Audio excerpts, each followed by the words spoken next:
Di sebuah desa kecil yang dikelilingi hutan jati tua, hiduplah seorang pemuda bernama Randy. Usianya 32 tahun. Ia tinggal bersama istrinya, Mira, yang berumur 28 tahun dan anak sematawayangnya, Rio, yang masih duduk di kelas 2 SD. Mereka tinggal di sebuah rumah sederhana berbilik kayu, peninggalan orang tua Randy. Dulu, Randy dikenal sebagai penebang kayu yang cekatan. Tubuhnya tegap, kulitnya kecoklatan karena sering bekerja di bawah terik matahari. Ia tumbuh besar bersama hutan. Tahu mana kayu yang sudah tua dan mana yang masih muda. Sejak muda, ia sudah ikut orang menebang kayu jati, mahoni hingga senggen. Tapi seiring waktu, pekerjaan itu makin sulit didapat. Perusahaan besar mulai menguasai hutan-hutan. Warga desa seperti Randy makin tersisih. Tak ada lagi yang menyuruhnya bekerja. Hari-hari Randy kini hanya diisi dengan duduk termenung di teras rumah. Pandangannya kosong menatap hutan dari kejauhan, seperti menunggu sesuatu yang tak pernah datang. Mira yang setia mendampinginya hanya bisa mengelus dada. Sudah berkali-kali ia menyemangati suaminya, tapi yang keluar dari mulut Randy hanya desahan dan keluhan. Kerja nggak ada, Mi. Mau makan dari mana kita kalau begini terus? Keluh Randy suatu pagi. Mira mengangguk pelan, tak ingin memperkeruh suasana. Ia tahu betul Randy sedang tertekan. Beberapa kali mereka harus mengutang ke warung untuk sekadar dali bayar uang sekolah. Rio pun sempat menunggak. Namun, Rio tetap anak ceria. Meski pakaiannya sudah mulai sempit dan tambal sulam, ia tak pernah mengeluh. Rio tetap berangkat sekolah dengan senyuman lebar. Kadang ia pulang dengan cerita lucu dari sekolah, tapi semua itu hanya ditanggapi Randy dengan anggukan dingin. Hatinya seperti mati rasa. Suatu sore, Randy berdiri mematung di pinggir hutan. Ia membawa golok tua. Niatnya hanya mencari ranting untuk kayu bakar. Tapi entah kenapa, kakinya melangkah makin dalam ke dalam hutan, ke tempat yang dulu sering ia datangi saat masih rajin menebang. Angin berhembus pelan, menerpa dedaunan tua yang berguguran. Suasana di dalam hutan begitu sepi. Tak ada suara burung, tak ada suara serangga. Hanya suara langkah kakinya yang terdengar jelas di antara semak belukar. Di tengah perjalanan, Randy tiba-tiba merasa seperti ada yang mengawasinya. Ia berhenti dan menoleh ke belakang. Kosong, tapi bulu kuduknya berdiri. Saat ia hendak berbalik arah, sebuah suara berat terdengar dari balik pohon besar. Masih ingat tempat ini, Le? Randy terkejut. Seorang kakek tua berdiri di balik pohon jati. Besar, rambutnya panjang, matanya merah, tubuhnya kurus tapi berdiri tegak. Ia membawa tongkat kayu dengan ukiran aneh. Wajahnya seperti pernah dilihat Randy, tapi tak bisa ia ingat kapan dan di mana. Sampean siapa? Tanya Randy waspada. Aku Mbah Gondo. Sudah lama mengamati kamu, Randy. Randy melangkah mundur. Ngamati saya? Dari mana? Mbah Gondo tertawa pelan. Dari hutan ini. Hutan ini menyimpan banyak hal, termasuk rezeki. Kalau kamu tahu caranya. Randy terdiam. Pikirannya kacau, tapi ada rasa penasaran. Apa maksud Mbah? Kalau kamu mau, hutan ini bisa jadi ladang emas buatmu. Tapi semua ada syaratnya. Malam Jumat Kliwon, datang ke tengah hutan bawa kemenyan dan air bunga. Jangan bilang siopo-siopa, bisik Mbah Gondo, lalu berjalan perlahan masuk ke semak, menghilang. Begitu saja, Randy berdiri terpaku. Keringat dingin mulai menetes dari pelipisnya. Ia pulang dengan perasaan campur aduk. Kata-kata Mbah Gondo terngiang-ngiang di kepalanya sepanjang malam. Ia tak tahu apakah itu nyata atau hanya halusinasi. Tapi satu hal yang pasti, di dalam dirinya, sebuah keinginan gelap mulai tumbuh. Keinginan untuk cepat kaya. Malam itu, Randy duduk di sudut kamar sambil menatap anak dan istrinya yang tertidur. Tiba-tiba muncul pikiran mengerikan. Kalau benar, bisa kaya, apa salahnya mencoba? Demi mereka juga kan? Dan disitulah semuanya dimulai. Beberapa hari setelah pertemuan aneh di hutan itu, pikiran Randy tak pernah tenang. Ia selalu teringat wajah tua Mbah Gondo dan ucapannya yang menggantung. Hutan ini bisa jadi ladang emas buatmu. Siang hari, tubuh Randy ada di rumah, tapi pikirannya melayang jauh. Saat Mira bicara pun ia hanya mengangguk tak tentu arah. Bahkan saat Rio pulang sekolah dan memamerkan nilai ujiannya yang bagus, Randy hanya tersenyum tipis. Malam-malam berikutnya, tidur Randy tak pernah nyenyak. Ia sering bermimpi berjalan sendiri di dalam hutan jati yang gelap. Dalam mimpinya, selalu ada suara yang memanggil namanya dari balik pohon, diiringi bau kemenyan yang menyengat dan suara ketukan seperti palu memukul kayu. Bahkan dalam salah satu mimpi, ia melihat tumpukan kayu jati mengalirkan darah. Pagi harinya, ia bangun dengan peluh dingin, dada berdebar keras. Mas, kamu kenapa sih akhir-akhir ini? Kayak orang bingung terus. Tanya Mira dengan nada khawatir. Gak apa-apa, Mi. Cuma kepikiran kerja aja, jawab Randy cepat, berusaha menutupi kegalauan hatinya. Tapi di dalam hatinya, keputusan sudah hampir bulat. Ia merasa tak punya pilihan lain. Utang makin menumpuk, dapur makin jarang berasap, dan masa depan anaknya makin tak jelas. Kata-kata Mbah Gondo terasa seperti satu-satunya jalan keluar. Malam Jumat, Kliwon pun tiba. Setelah memastikan Mira dan Rio tertidur pulas, Randy keluar rumah diam-diam. Ia membawa plastik berisi kemenyan dan air bunga 7 rupa, seperti yang diperintahkan. Langkahnya pelan tapi pasti menuju hutan jati.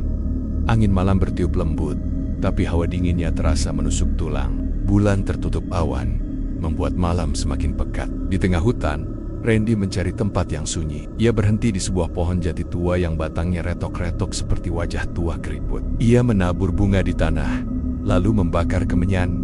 Aroma menyengat itu langsung memenuhi udara. Randy duduk bersila di depan pohon itu. Dengan tangan gemetar, ia mulai membaca doa-doa seadanya. Ia tidak tahu harus berkata apa. Hatinya gamang, tapi keinginannya sudah melebihi rasa takut. Tiba-tiba, angin berhenti. Suasana menjadi hening. Bahkan suara serangga pun lenyap. Lalu terdengar suara berat dari balik pohon. Sudah siap, Le? Randy langsung membuka mata. Di hadapannya berdiri sosok hitam besar, lebih tinggi dari manusia biasa. Wajahnya gelap, hanya matanya yang menyala merah. Suaranya berat dan serak, seperti suara kayu tua yang retak. Apa yang kamu inginkan? Tanya sosok itu.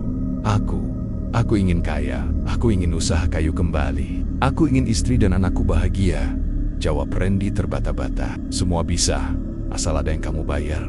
Randy menelan ludah. Apa yang harus saya bayar? Sosok itu mendekat perlahan. Tanah di sekeliling mereka mulai retak. Suara kayu berderak terdengar dari dalam bumi. Kayu akan mengikuti perintahmu. Gudangmu akan penuh. Hartamu akan datang. Tapi akan ada tumbal. Darah dagingmu akan jadi penghubung. Randy terdiam. Ia tidak sepenuhnya mengerti maksud ucapan itu. Tapi pikirannya hanya dipenuhi harta, keberhasilan, dan senyum anak istrinya yang tidak lagi kekurangan. Aku setuju, ucap Randy lirih. Sosok itu tertawa pelan. Tanah di bawah kakinya bergetar pelan. Lalu, ia menghilang begitu saja, seolah tertelan oleh batang pohon jati. Tiba-tiba, api dari kemenyan padam sendiri. Angin kembali bertiup. Malam kembali muncul. Seperti tak terjadi apa-apa, Randy berdiri pelan. Dadanya sesak, tapi ada rasa lega aneh yang menyusup. Ia kembali ke rumah menjelang subuh. Mira dan Rio masih tertidur, tak menyadari bahwa malam itu adalah awal dari perubahan besar dalam hidup mereka. Dan mulai hari itulah, keanehan demi keanehan mulai muncul. Pagi-pagi, tanpa tahu dari mana asalnya, di halaman belakang rumah Randy, sudah ada tumpukan kayu jati dan mahoni. Jumlahnya tak masuk akal, dan semua dalam kondisi bersih serta rapi. Seperti sudah diproses, Randy hanya berdiri mematung. Tapi jauh di dalam hatinya, ia tersenyum. Aku telah memilih jalan ini. Pagi it. Sinar matahari menyelinap masuk melalui sela-sela jendela rumah Randy. Suasana desa seperti biasa tenang. Angin berhembus pelan, dan suara ayam berkokok terdengar dari kejauhan. Tapi tidak bagi Randy. Hari itu adalah hari yang tidak akan pernah ia lupakan. Ketika membuka pintu belakang rumah, mata Randy membelalak. Ia tertegun. Di depan matanya berdiri tumpukan kayu jati, mahoni dan sengon yang seolah muncul begitu saja dalam semalam. Potongannya rapi, kayunya tua, berat dan berkualitas tinggi. Jumlahnya bahkan cukup untuk memenuhi satu gudang besar. Randy mengusap wajahnya, memastikan ia tidak sedang bermimpi. Ya Allah, gumamnya lirih. Tapi kemudian ia ingat, ini bukan keajaiban biasa. Ini bukan rezeki biasa. Ini adalah hasil perjanjian yang ia lakukan di hutan malam itu. Sejak hari itu, hidup Randy berubah cepat, nyaris seperti mimpi. Ia mulai menjual kayu-kayu tersebut ke luar kota. Aneh, setiap kali ia kembali ke rumah, kayu-kayu itu selalu ada lagi. Tumbuh kembali, seperti muncul sendiri dari dalam tanah. Bahkan saat gudangnya belum jadi, halaman rumahnya penuh dengan tumpukan batang besar yang siap dijual. Banyak pengepul dan pembeli dari luar kota yang datang. Mereka kagum dengan kualitas kayu Randy. Tidak ada yang curiga. Mereka hanya melihat Randy sebagai pengusaha kayu muda yang sedang naik daun. Mereka tidak tahu bahwa setiap batang kayu yang mereka angkut punya harga yang lebih mahal dari sekadar uang harga yang tak terlihat. Dalam waktu sebulan, Randy sudah memiliki sebuah gudang besar di belakang rumah. Ia juga membeli mobil pickup baru untuk angkut kayu. Wajahnya mulai kembali berseri. Ia bisa tersenyum lebar. Mira pun heran dan senang dengan perubahan itu. Meski sesekali merasa semua ini datang terlalu cepat dan terlalu mudah, Mas. Kamu sekarang kaya mendadak. Tapi, ini semua dapat dari mana sih? Kayunya kok nggak habis-habis? Tanya Mira suatu malam. Randy hanya menjawab singkat, rezeki orang kerja keras, Mi. Mungkin memang baru sekarang waktunya aku bangkit. Mira hanya mengangguk. Walau dalam hatinya ada rasa ganjil yang ia tak tahu dari mana datangnya. Namun, di balik semua keberhasilan itu, Randy mulai merasa ada yang tidak beres. Suatu malam, saat ia sedang menghitung hasil penjualan, ia mendengar suara langkah kaki dari arah gudang. Langkah itu berat, seperti seseorang yang menyeret sesuatu. Ia pikir ada maling, maka ia segera keluar dengan membawa senter dan golok kecil. Tapi saat sampai di gudang, tak ada siapa-siapa. Namun anehnya, beberapa kayu di pojok gudang tersusun membentuk pola aneh, menyerupai tubuh manusia kecil yang sedang tertidur. Randy bergidik. Ia membongkar susunan kayu itu dan memindahkannya. Tapi keesokan malamnya, susunan itu muncul kembali di tempat yang sama. Sejak saat itu, gangguan-gangguan mulai datang. Setiap malam Jumat Kliwon, suara tangisan lirih terdengar dari gudang. Kadang seperti suara anak kecil, kadang seperti rintihan seseorang yang kesakitan. Bahkan beberapa kali, kayu-kayu di gudang bergerak sendiri tergeser seolah ada yang mendorongnya. Randy mulai sulit tidur. Ia mulai sering termenung, bahkan mulai menghindari bicara dengan Mira. Ia tahu ia telah melakukan kesalahan besar, tapi semuanya sudah terlanjur. Sementara itu, Rio anak semata wayangnya mulai menunjukkan tanda-tanda aneh. Tubuhnya yang biasanya ceria dan aktif, tiba-tiba menjadi lemas. Ia sering mengeluh pusing dan susah tidur. Yang paling membuat Mira ketakutan, Rio sering berbicara sendiri di kamar. "Mama, ada om besar di pojok kamar. Dia liatin aku terus." Mira langsung memeriksa kamar Rio, tapi tidak ada siapa-siapa. Hanya bayangan pohon dari luar jendela yang menari karena tertiup angin. Namun, setiap kali Rio bilang melihat sesuatu, suhu di kamar itu selalu lebih dingin dari ruangan lain. Mira mulai panik. Ia membawa Rio ke bidan, lalu ke dokter, bahkan ke rumah sakit kecil di kota. Tapi hasilnya selalu sama. Tidak ditemukan penyakit apapun. Semua dokter bilang Rio sehat. Tapi Randy tahu ini bukan penyakit biasa. Suatu malam, Randy terbangun karena mendengar suara anak kecil menangis. Ia langsung menuju kamar Rio. Tapi saat membuka pintu, tubuhnya membeku.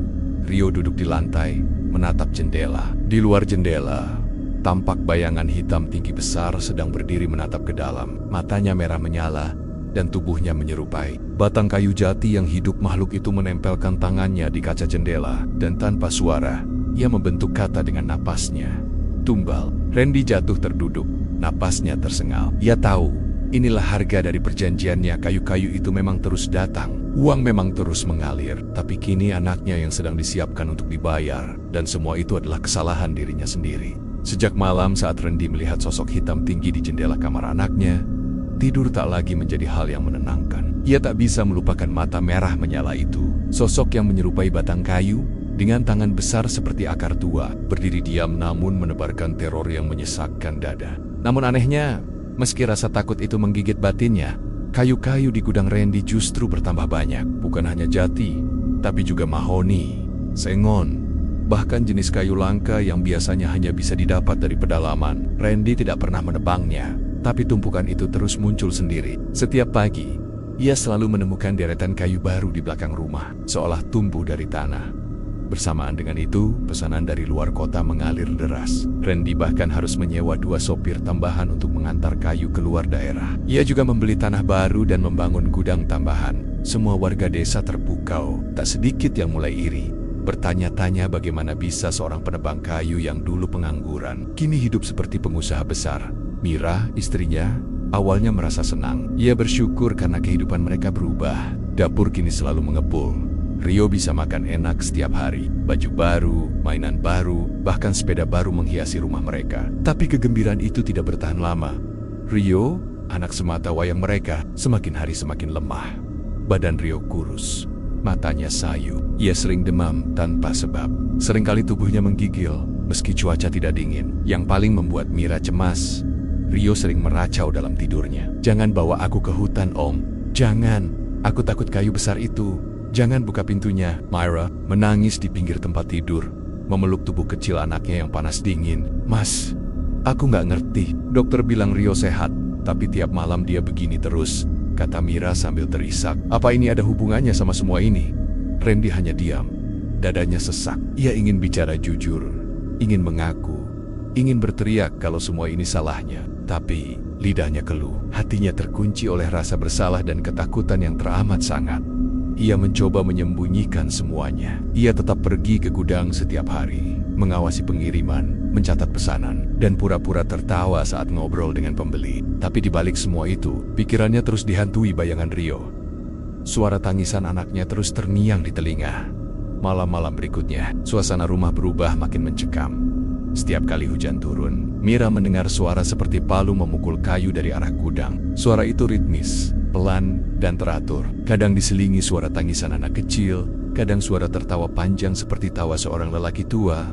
Mira makin takut. Ia pernah mencoba mengintip gudang saat tengah malam. Tapi saat membuka sedikit pintu belakang, ia melihat bayangan tinggi besar sedang berdiri di tengah tumpukan kayu, mengelus-elus sebatang kayu panjang seperti sedang menyanyikan lagu Nina Bobo. Esok paginya, Mira langsung menegur suaminya. "Mas, aku mau tahu yang sebenarnya.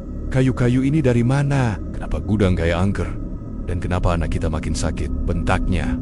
Randy menunduk. Ia sudah tidak bisa menyembunyikan semuanya lagi. Dengan suara gemetar ia menceritakan semuanya tentang malam Jumat Kliwon itu, tentang Mbah Gondo, tentang perjanjian yang ia lakukan di tengah hutan, dan tentang sosok makhluk hitam tinggi yang memberi kekayaan dengan syarat yang belum sepenuhnya ia pahami. Mira menangis histeris. Ia jatuh terduduk di lantai, menutup wajahnya.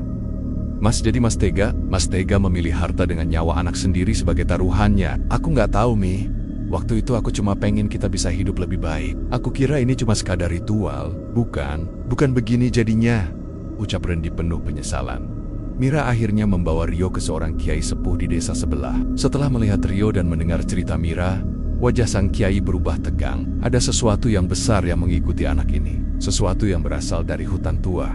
Tumbal telah dipilih, dan kalau tidak segera dihentikan, nyawa anak itu bisa benar-benar diambil, ucap sang kiai serius.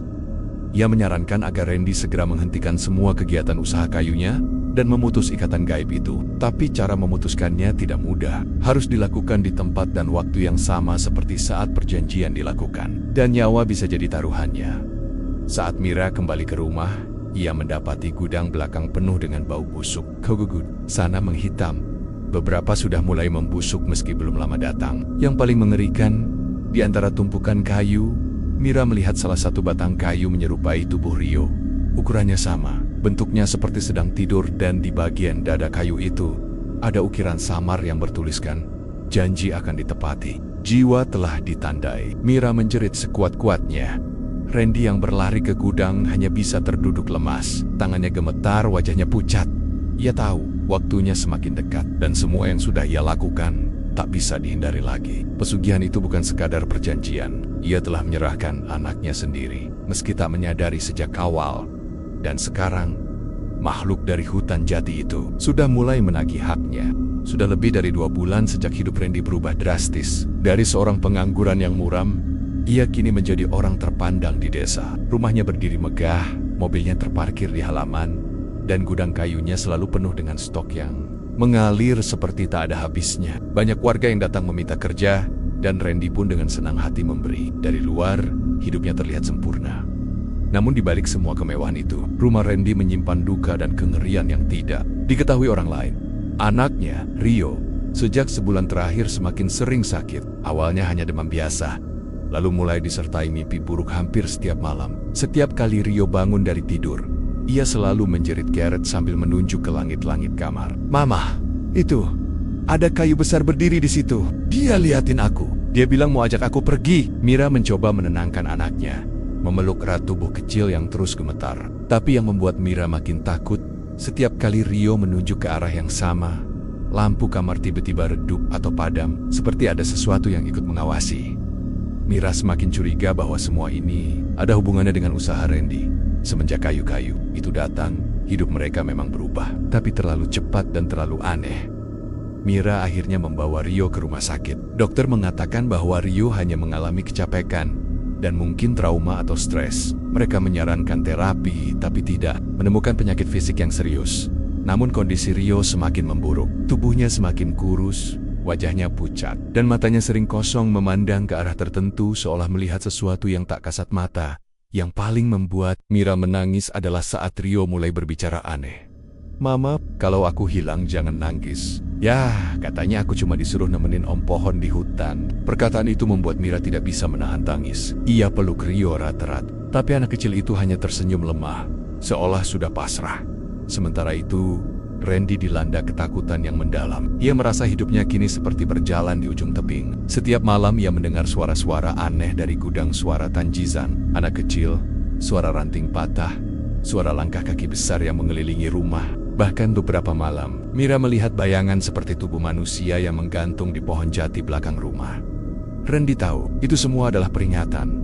Ia sudah melakukan perjanjian, dan harga yang harus dibayar adalah darah dagingnya sendiri, anak kandungnya, Rio. Setiap kali ia mendekati gudang, ada perasaan mual yang luar biasa. Bau kayu yang biasanya harum kini berubah menjadi bau busuk menyengat seperti bangkai yang membusuk. Bahkan kayu-kayu jati yang dikirim keluar kota mulai dikembalikan oleh pembeli. Alasannya mekam-mokam, kayu mudah lapuk, ada yang retak sendiri. Bahkan ada truk pengangkut yang mengalami kecelakaan tanpa sebab jelas. Randy panik. Ia berusaha mengabaikan semua pertanda, tapi rasa bersalah dan takut terus menghantuinya. Ia mencoba meminta tolong pada dukun dan orang pintar, tapi tak ada. Yang semua bilang, perjanjianmu bukan dengan makhluk sembarangan. Puncaknya terjadi malam itu. Rio kembali mengalami demam tinggi. Tubuhnya panas seperti bara api, tapi kedua tangannya membeku. Matanya memutar putih, dan dari mulutnya keluar suara berat yang bukan suara anak kecil. "Aku datang untuk menjemput." "Janji?" Mira menjerit histeris. Ia langsung memanggil Randy yang tengah berada di gudang. Randy berlari ke kamar Rio dan melihat anaknya menggeliat tak wajar. Dari tubuh Rio keluar bau tanah dan kayu basah, seperti aroma dari dalam hutan saat hujan tiba. Semua lampu di rumah padam, gelap total. Dari luar rumah terdengar suara keras, suara batang kayu patah dan tanah terbelah. Kemudian dari arah gudang terdengar suara ketukan 3 kali. "Duk, duk, duk." Randy terduduk lemas di lantai. Ia sadar, ini bukan mimpi.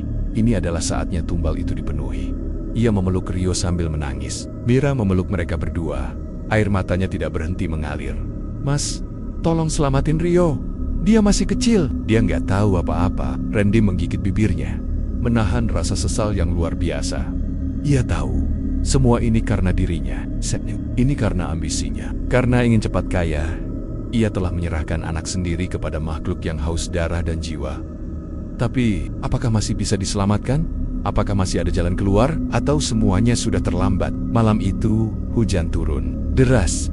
Petir menyambar tepat di belakang rumah. Dan suara tawa panjang terdengar dari dalam gudang. Sejak malam mengerikan itu, suasana rumah Randy tidak pernah sama lagi. Setelah Rio kembali sadar dari kerasukan, tubuhnya lemas seperti kain basah. Ia hanya bisa terbaring, menatap langit-langit kamar dengan pandangan kosong. Tidak bicara, tidak merespon, bahkan tidak menangis. Seolah jiwanya telah pergi jauh, meninggalkan tubuh kecilnya yang semakin hari semakin kurus. Mira, yang sejak awal merasa ada sesuatu yang tidak beres, kini yakin bahwa semua ini bukan sakit biasa. Ia sudah mencoba semua cara. Dokter, pengobatan alternatif, bahkan minta air doa dari beberapa kiai, tapi tidak ada yang berhasil. Setiap malam Rio kembali menggigil, dan kadang matanya memutar putih sambil komat-kamit berkota-kota dalam bahasa yang tidak mereka pahami. Mira akhirnya tak tahan lagi. Suatu sore, ia mendekati Randy yang sedang duduk termenung di dalam gudang, menatap tumpukan kayu jati yang makin hari makin menghitam dan berbau busuk. "Mas, aku mohon, bilang yang sebenarnya. Jangan bohong lagi. Ini sudah terlalu jauh," kata Mira dengan mata berlinang. Suaranya tegas tapi penuh ketakutan. Randy hanya diam, matanya merah, wajahnya kusut seperti orang yang tak tidur berhari-hari. Namun kali ini, ia tak bisa lagi menyimpan semuanya sendiri. Aku minta maaf, Mi. Semua ini salahku," ucapnya pelan. "Apa maksudnya?" Mira setengah menjerit. Randy menghela napas panjang, lalu perlahan menceritakan semuanya dari awal. Tentang malam ketika ia pergi ke hutan, bertemu Mbah Gondo. Tentang sosok hitam tinggi menyerupai kayu yang menawarkan kekayaan dalam bentuk kayu jati yang tak habis-habis. Tentang perjanjian malam Jumat Kliwon yang ia lakukan dengan kesadaran penuh. Dan tentang syarat tumbal yang ia pikir hanya kiasan belaka. Mira jatuh terduduk, menangis keras.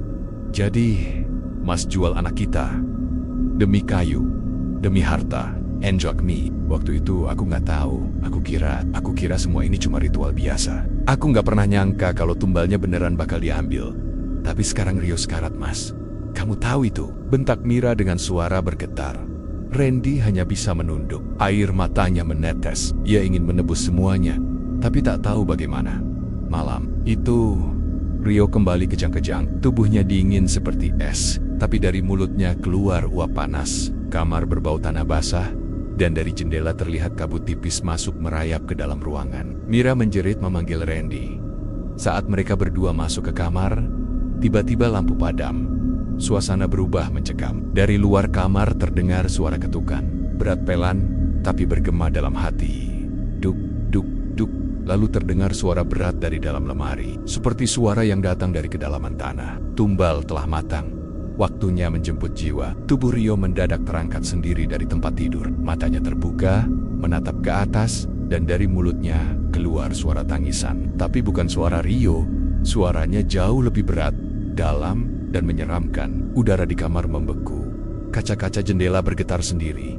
Mira menangis keras, memeluk tubuh anaknya yang mengambang di udara. Randy berusaha menarik Rio turun, tapi tubuh anak itu seolah menolak disentuh. Tiba-tiba dari sudut kamar, bayangan hitam muncul. Sosok tinggi besar berkulit kayu, dengan mata merah menyala. Sosok itu menatap tajam ke arah Randy dan Mira. Ia mengangkat tangan dan menunjuk ke Rio. Janji telah dibuat. Aku hanya menagih milikku. Randy berteriak, ambil aku saja, jangan anakku. Aku yang buat janji itu. Makhluk itu tidak menjawab. Ayat hanya tersenyum samar, lalu melangkah maju. Petir menyambar. Seluruh rumah bergetar, dan dalam sekejap, tubuh Rio jatuh ke kasur dengan keras. Tak bergerak, hening. Mira langsung memeluk tubuh anaknya. Tapi Rio tidak bernapas. Ia menggonggeng tubuh anak itu, menampar pipinya pelan, berharap. Rio terbangun, tapi tidak ada reaksi. Randy berdiri mematung, jiwanya seolah ikut terbang bersama anaknya. Ia tak bisa berkata apa-apa. Suara Mira yang menangis histeris seolah jadi gema jauh di dalam kepalanya. Malam itu, seluruh desa digegerkan dengan kabar meninggalnya Rio. Tapi yang lebih menggemparkan adalah ketika beberapa warga ikut melihat kejadian aneh. Jenazah Rio tiba-tiba menghilang dari rumah saat hendak dimandikan. Yang tersisa hanya baju terakhir yang ia kenakan, terlipat rapi di atas tumpukan kayu jati di gudang belakang rumah. Dan dari dinding gudang itu tertulis dengan darah, janji ditepati, jiwa telah ditukar, hutang lunas. Sejak malam Rio meninggal dan jasadnya lenyap begitu saja, rumah Randy tak lagi seperti rumah. Suasana di dalamnya berubah sunyi, dingin, dan terasa seperti kuburan. Tidak ada suara tawa anak kecil, tidak ada canda ria. Hanya isak tangis yang sesekali terdengar, dan desah napas berat dari orang tua yang kehilangan anak satu-satunya. Mira hampir setiap hari duduk memandangi baju terakhir Rio yang kini tersimpan dalam lemari kaca kecil di ruang tengah. Ia tak lagi, bonyok baik, matanya sembab, tubuhnya kurus, dan wajahnya kehilangan sinar. Ia hanya diam, menyendiri, dan menatap kosong keluar jendela. Randy pun tak kalah hancur.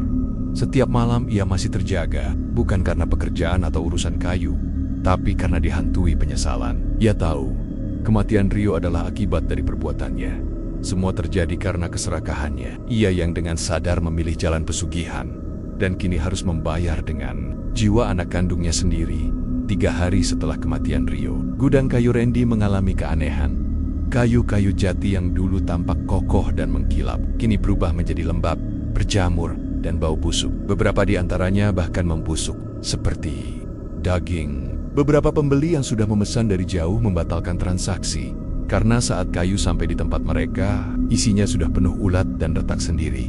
Salah satu sopir bahkan mengalami kecelakaan misterius. Truk yang ia kemudikan terguling sendiri di tikungan padahal jalan kering dan kosong. Aneh, truk itu tidak rusak parah, tapi sopirnya ditemukan dalam keadaan mata membelalak, lidah menjulur, dan tubuh kaku seperti melihat sesuatu yang sangat menakutkan sebelum tewas. Sejak itu, tak ada lagi yang berani mengambil kayu dari gudang Randy. Sementara itu, beberapa warga mulai membicarakan hal-hal aneh. Ada tetangga yang mengaku melihat sosok anak kecil mirip Rio berjalan pelan di tengah malam di sekitar pohon jati belakang rumah Randy. Ada pula yang mendengar suara anak menangis dari dalam gudang, padahal rumah itu sudah sepi. Desa yang tadinya memandang Randy dengan kekaguman, kini mulai menjauh.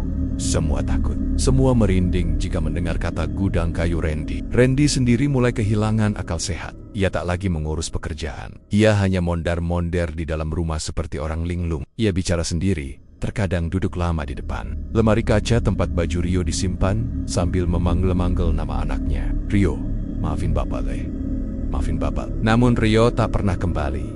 Yang muncul hanya mimpi-mimpi buruk. Hampir setiap malam, Randy bermimpi berjalan di dalam hutan jati, dikejar bayangan hitam besar, lalu terjatuh ke lubang dalam yang penuh tumpukan tulang. Di sana Rio duduk memeluk lutut, menangis dalam gelap. Aku kedinginan, Pak. Kenapa Bapak kasih aku ke mereka? Dan Randy selalu terbangun dengan keringat dingin membasahi tubuhnya. Ia menjerit, menangis, kadang bahkan membinter-benterkan kepalanya sendiri ke dinding karena tak kuat dihantui rasa bersalah. Suatu malam, saat hujan deras mengguyur desa, Mira duduk sendiri di ruang tamu. Ia menatap kosong ke arah gudang di belakang. Rumah, Randy sedang tertidur setelah seharian menangis dan melamun. Tapi tiba-tiba, Mira mendengar suara langkah kecil. Seperti langkah anak-anak yang memakai sandal jepit. Suara itu datang dari luar. Cetak, cetuk, cetak, cetuk. Mira berdiri perlahan dan melongok keluar jendela. Ia tercekat di tengah hujan yang lebat. Sosok kecil berdiri di halaman belakang. Tubuhnya kurus, rambutnya basah menempel di wajah. Ia mengenakan baju yang persis seperti yang terakhir dipakai Rio sebelum ia meninggal. Mira langsung membuka pintu dan berlari keluar, meski hujan mengguyur tubuhnya. Rio, teriaknya dengan suara parau. Namun saat ia hampir mendekat, sosok itu berlari ke arah gudang dan menghilang menembus pintu yang tertutup rapat. Mira menangis histeris. Ia mengguncang pintu gudang, mencoba membukanya tapi terkunci. Randy yang terbangun langsung keluar dan memeluk Mira sambil menangis. Itu Rio. Mas, itu Rio. Dia masih di sana. Randy tak bisa berkata apa-apa. Ia hanya bisa memeluk istrinya erat sambil menahan tangis yang pecah pagi harinya. Mereka menemukan sesuatu yang membuat bulu kuduk berdiri. Di depan pintu gudang, terdapat jejak kaki kecil penuh lumpur yang berakhir tepat di depan lemari. Kaca tempat baju Rio disimpan, dan di atas lipatan baju itu terdapat selembar daun jati basah yang membentuk kata masih menunggu. Pagi itu, kabut turun lebih tebal dari biasanya. Udara dingin menyelimuti rumah Randy seperti selimut kematian. Seisi rumah sunyi, bahkan burung pun enggan berkicau. Di dalam kamar, Mira duduk bersimpuh di samping lemari kaca tempat baju terakhir. Rio tersimpan, tatapan matanya kosong, tapi hatinya penuh dengan satu hal, harapan terakhir. Harapan bahwa arwah Rio bisa diselamatkan. Malam sebelumnya, penampakan Rio yang muncul di tengah hujan membuat Mira yakin bahwa anaknya belum sepenuhnya pergi. Rio belum benar-benar mati. Jiwanya belum lepas. Ia masih terikat. Masih berada di antara dunia nyata dan dunia gaib. Terperangkap dalam perjanjian keji yang dibuat oleh ayahnya sendiri. Mira akhirnya mengambil keputusan. Aku harus menyelamatkan Rio. Apapun caranya, gumamnya lirih. Siang itu, Mira pergi sendirian ke desa sebelah, ke rumah seorang kiai tua bernama Mbah Roshid yang dulu sempat disarankan oleh warga. Ia membawa baju Rio dan selembar daun jati yang kemarin muncul di atas lipatannya. Saat bertemu Mbah Roshid, lelaki tua itu langsung terdiam lama sambil memegang daun tersebut. Lalu matanya memejam, bibirnya bergetar membaca doa-doa pelan. Setelah hening beberapa saat, ia berkata, "Anakmu belum tenang, arwahnya terikat. Terjebak antara dunia kita dan dunia mereka. Ia masih dipegang oleh penunggu hutan jati yang dulu suamimu buat perjanjian dengannya." Mira menahan napas. Apa bisa diselamatkan? Mbah, bisa, tapi sangat berbahaya karena jiwanya bukan milik kalian lagi. Ia sudah menjadi milik penghuni hutan itu. Untuk mengambilnya kembali, suamimu harus kembali ke tempat ia membuat perjanjian. Di malam yang sama, di waktu yang sama, dan ia harus menyerahkan sesuatu yang sama besar atau lebih besar. Mira menunduk, pikirannya kacau. Apa artinya itu? Apakah Randy harus mati demi menggantikan jiwa Rio? Malam itu, Mira memberanikan diri bercerita kepada Randy. Mereka duduk berdua di ruang tamu. Dengan hanya lampu kecil menyala, Randy terlihat lebih tenang, tapi lelah. Rasa bersalah seperti menghisap seluruh tenaganya. Mira memegang tangan suaminya, menatap matanya dalam-dalam. "Mas, Rio belum pergi sepenuhnya. Dia masih bisa diselamatkan." Randy menatap Mira lemah. "Tapi, bagaimana caranya, Mi? Aku sudah terlalu dalam. Aku sudah menyerah." "Enggak, Mas. Belum terlambat. Kita ke tempat itu lagi, ke hutan. Kita hadapi makhluk itu. Kita minta Rio dikembalikan. Kalau perlu, kita bayar dengan apapun yang dia minta. Randy menggeleng pelan. Kalau dia minta nyawaku. Kamu siap kehilangan aku, Mi? Mira meneteskan air mata. Lebih baik kehilangan kamu daripada membiarkan Rio terperangkap dalam kegelapan. Hening panjang menyelimuti ruangan. Lalu Randy mengangguk pelan. Baiklah, kita ke sana. Malam Jumat Kliwon ini, di jam yang sama, malam Jumat Kliwon pun tiba. Langit gelap, awan tebal menutupi cahaya bulan. Angin dingin bertiup kencang, membuat ranting-ranting pohon jati berderak seperti jeritan. Randy dan Mira berjalan berdua ke dalam hutan, membawa sesaji dan baju terakhir Rio. Langkah mereka pelan namun pasti, hingga akhirnya mereka sampai di pohon jati tua tempat Randy pertama kali melakukan perjanjian. Pohon itu kini tampak lebih besar dan menghitam, seperti mengembuskan hawa kematian. Randy menaruh sesaji di bawah pohon, menabur bunga, lalu menyalakan kemenyan. Yopnia Manarina Reedy membentuk siluet wajah anak kecil Rio. Mira menangis melihatnya. Tiba-tiba, suara angin berhenti, hening, lalu dari balik pohon, muncul sosok tinggi besar berkulit kayu, matanya menyala merah, sosok yang sama seperti dalam mimpi dan penempeken selama ini. Apa kalian datang untuk memenuhi sisa perjanjian? Suaranya berat, bergema di seluruh hutan. Randy memberanikan diri berdiri. Aku datang untuk menebus kesalahanku. Kembalikan anakku. Ambil nih. Sebagai gantinya, sosok itu mendekat. Langkahnya berat. Bumi terasa bergetar. Nyawamu terlalu murah untuk menggantikan jiwa murni anak kecil. Tapi, aku akan memberikan pilihan. Ia mengangkat tangannya. Di antara ranting pohon, muncul bayangan tubuh kecil Rio tergantung, seperti sedang tertidur dalam pelukan akar pohon. Wahanya tenang, tapi tubuhnya mengambang. Aku akan bebaskan anakmu, tapi kalian berdua tak boleh keluar dari hutan ini. Kalian akan menggantikan posisi tumbal dan tetap di sini selamanya. Mira menggenggam tangan Randy erat. Wahanya air mata, tapi ia mengangguk pelan. Kalau itu satu-satunya jalan, kami siap. Sosok itu tersenyum. Lalu dalam sekejap, tubuh Rio melayang pelan ke tanah. Kembali ke dalam pelukan Mira. Hangat, bernapas. Matanya perlahan terbuka.